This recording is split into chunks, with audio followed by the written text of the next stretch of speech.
The term dehydration, of course, is something we hear a lot about during the summer months, especially in Oklahoma, but it can also be a concern in the wintertime. So joining us now is Janice Hermann, an adult nutrition specialist for OSU. And Janice, what are some of the things you're concerned about when it comes to dehydration during these colder months?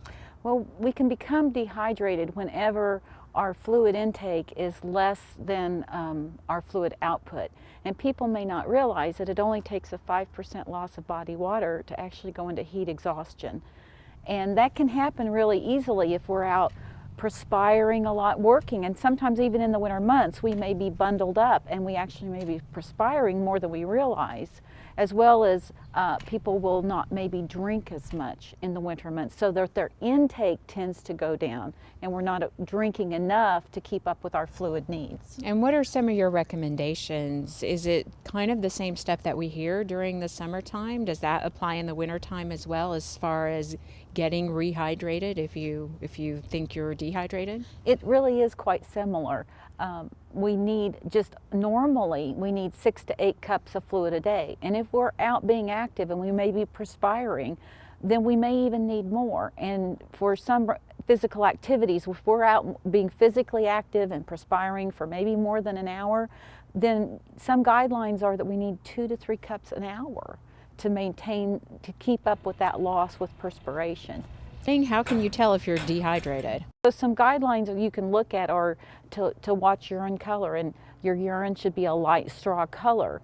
And another guideline is if you want to weigh before or after activities, it takes about 2 cups of fluid for every pound you may lose in perspiration.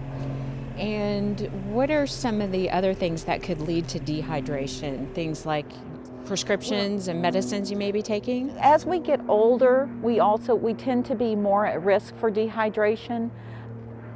As we age, our percent body water decreases, so we have a lower margin of safety. People may be on medications that increase water loss. And so also our thirst mechanism, our indicator that we may need fluids, tends to decline as we get older. Of course, when it's cold out, you want to reach for a hot drink, a hot cup of coffee, a hot cup of tea, instead of that nice cool bottle of water. Are these alternatives acceptable for rehydrating? When you're really looking at just water absorption or fluid absorption, yes, plain cool water is the best because it's absorbed the most rapidly. But there's many ways we can get fluids in our bodies, and juices and beverages and milks and even caffeinated beverages. And when it gets beyond the point of dehydration, you can actually have heat exhaustion in the dead of winter? It only takes about a 5% loss body water to go into symptoms of heat exhaustion, and that can include headaches, dizziness, confusion, and it can impair physical performance. And it's a lot less than people realize, particularly if we aren't consuming adequate fluids or if we're going into work day after day, and this kind of builds up over time. So bottom line, keep the liquids coming regular, and if you see the onset of some of these symptoms, what are your recommendations to start rehydrating?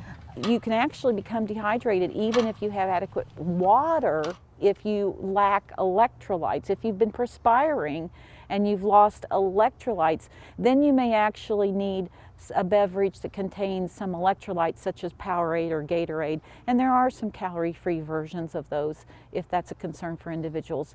Okay, Janice Hermann, our adult nutrition specialist at OSU. Thank you. Some good advice.